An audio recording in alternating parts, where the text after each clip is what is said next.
We are afraid of deep water because we're really afraid of one particular moment. The moment when we can no longer breathe. We are afraid that something might happen to keep us submerged so long that we cannot take a breath and consequently die. The thought is scary enough that most of us stay out of deep water to keep that from happening. Here's how to get comfortable with your breath so that you can start to love and explore water. Step 1. Understand how long you can stay without breathing. Yes, you heard me. Before we learn how to breathe, it is good to know that not breathing for a little while is not an emergency. You can hold your breath for a little while and still be okay. In fact, you have plenty of time before your next breath to do a few things. Knowing this will help you to not panic if you find yourself submerged in water. You will know that you have some time to find the surface or some time to make a decision about what you need to do next. You don't have to get another breath right away. We begin in the shallow part of the pool where we know that we are safe and can stop at any time. Here, we will time a normal breath. Not a huge, gigantic breath, just a normal breath. It was good. Have a buddy with a timer next to you for this one. Take a normal breath, then put your face in water. Your buddy will start the timer once your face is in water. Stay still. Do a mental scan of your body, starting from your head all the way down your body to see if there's tension anywhere in your body. Bring your attention to where that tension might be to give it the opportunity to relax. Allow yourself to be as relaxed as possible. You can even bring attention to your heartbeat. You can hear your heartbeat louder in water. Isn't that cool? When you're ready to get up, do so calmly. There is no rush. Your body should stop the stopwatch once you've picked your head up. Look at the time. That's how much time you have on a normal breath to stay under and do an activity before you have to take the next breath. If you took a bigger breath, you can stay even longer. You have time to learn how to do things in water without worrying about your breath.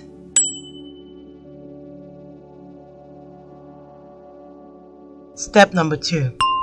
Push down on the water to pull your head up to breathe. When you push down on the water, you pop up.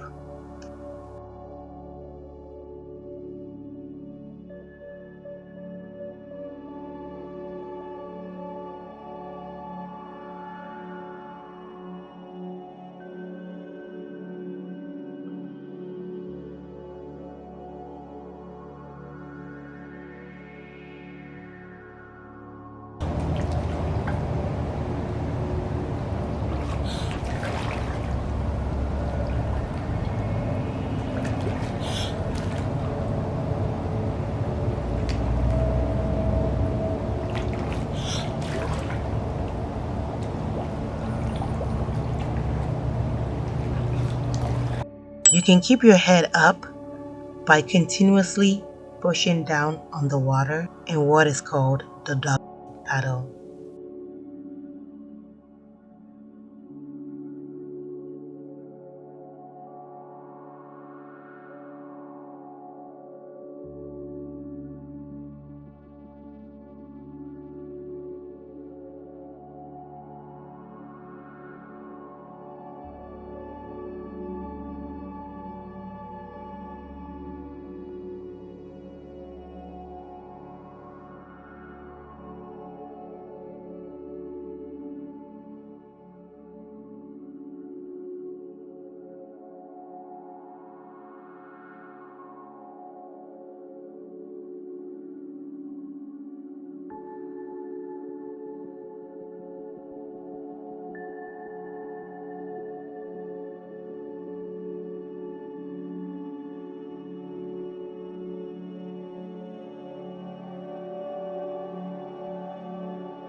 or you can keep your head up by sculling on the water.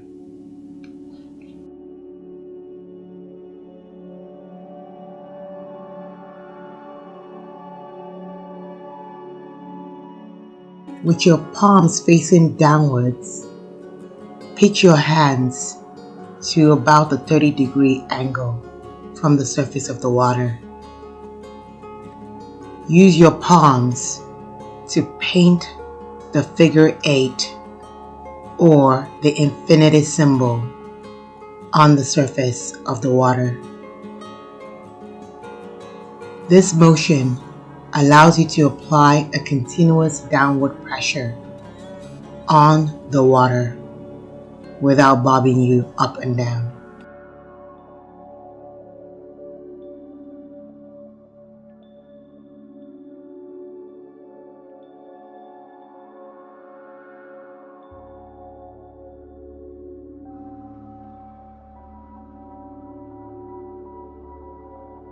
Step number 3. Practice your breath by the wall in the shower. When you're moving on your front, you want to be able to breathe continuously like you do on land. Instead of holding breath and then breathing, you want to be able to breathe continuously. While swimming recreationally in water, we take in air through our mouth and we exhale out of our nose. The reason we do this is because the volume of the mouth is larger and you can take in more air through your mouth. We breathe out through the nose for 2 reasons. Reason number 1, the volume of the nostrils is smaller than that of your mouth, and so you end up taking more air into your lungs through your mouth than what is leaving your body through your nostrils. Reason number 2, by breathing out of your nose, it protects your nose and prevents water from coming in. Air coming out of your nose is preventing water from getting in. For those who are interested in other water activities like snorkeling or scuba diving, breathing for those activities are slightly different. For those, the nose is protected by a face mask, so you can't breathe out through your nose. You will breathe in through your mouth, but you also breathe out through your mouth. For the purpose of this video, which is recreational swimming, we'll breathe in through the mouth and out through the nose. Let me know in the comments if you would like a video for breathing with a device like a snorkel or when you go scuba diving. Step number 4. Push down on the water to pull your head up when you swim.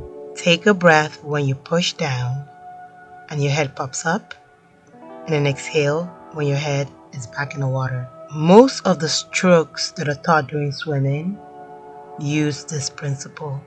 In the breaststroke, when the arms are pulling backwards and downwards, then you pop up your head to breathe. For the butterfly, when both hands are pushing downwards, then the head pops up to breathe.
Step number 5. Practice breathing while swimming in deep water.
Step number 6. To learn how to breathe when you're submerged, learn to bob. We made a video to show you how to push down on the water to pop up and breathe when you're completely submerged. Check it out here. I know you may not feel fearless now, but hang with me and we'll get there together.